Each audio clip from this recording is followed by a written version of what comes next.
આસ્થા અને વિશ્વાસને ઢાલ બનાવી છેતરપિંડી કરતી ગેંગનો પર્દાફાશ। સાદુ વેશમાં આવી લોકોને દાગીના ઉતારવી ટોળકી ઝડપાઈ।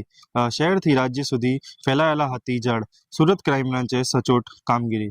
વૈષ્ણવજન તો તેને કહીએ જે પીડ પરાઈ જાનાને રે।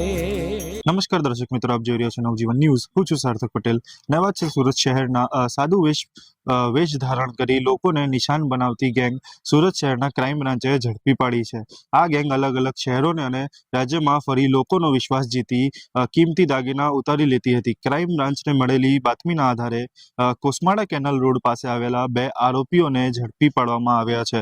પોલીસ આરોપીઓ પાસેથી સોનાની ચેન, વીંટી, રુદ્રાક્ષની માલા, રોકડ રકમ તેમજ 4-વ્હીલર કાર મળી કુલ ₹8,70,000નો મુદ્દામાલ કબજે કર્યો છે।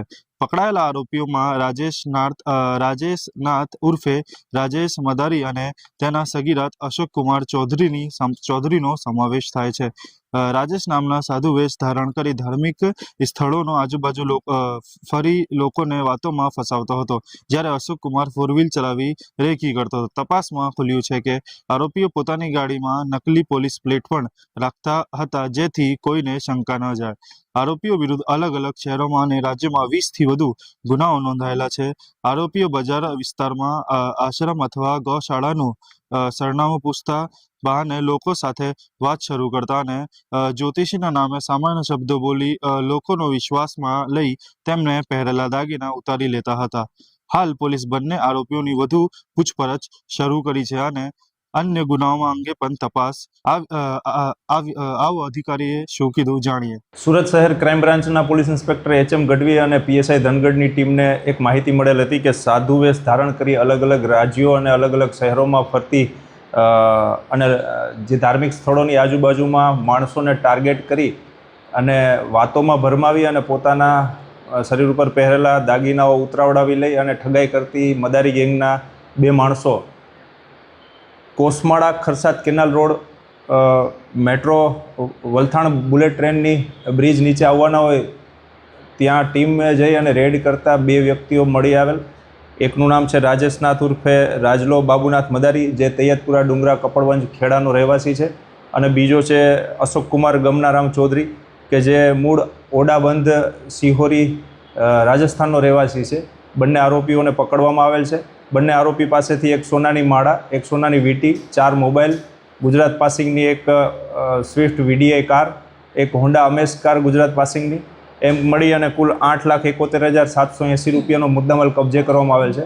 આરોપીને ક્રાઇમ બ્રાન્ચ ખાતે લાવી અને વધુ પૂછપરછ કરતા આરોપીએ સુરતની અંદર વેસુનો એક ગુનોની કબૂલાત આપેલ છે અને મહારાષ્ટ્ર રાજ્યના સાંગલી પોલીસ સ્ટેશનના કડેગાંવ પોલીસ સ્ટેશનના એક ગુનાની કબૂલાત આપેલ છે। આ સિવાય બીજા કુલ 19 ગુના એ આરોપીએ કબૂલાત આપેલ છે, જેની અત્યારે વેરિફિકેશન ચાલુ છે। આરોપી રાજેશનાથનો ગુનાહિત ઇતિહાસ, એના ઉપર અગાઉ 3 ગુના દાખલ થયેલા છે, ખેડા કપડવંજની અંદર અને રાજસ્થાનના સાગવાડાની અંદર રાયોટિંગ, મારામારી અને ઠગાઈના ગુના દાખલ થયેલ છે।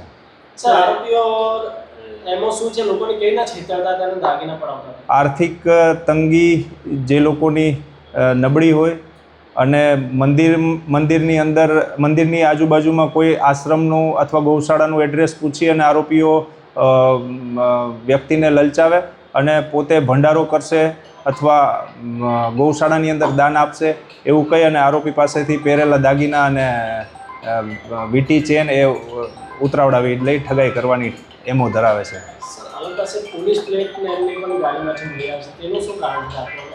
કોઈ બીજા સ્ટેટની અંદર પેલું બોર્ડર ઉપર કોઈ વધારે ચેક ન કરે એના માટે એમણે રાખેલી છે। અત્યારે પ્રાથમિક તપાસમાં એવું જાણવા મળે છે। હાલ પોલીસ બંને આરોપીઓની વધુ પૂછપરછ હાથ ધરી છે અને આ ગેંગ દ્વારા અન્ય કયા શહેરોમાં ગુનાઓ આચર્યા છે તે દિશામાં પણ તપાસ શરૂ કરવામાં આવી છે।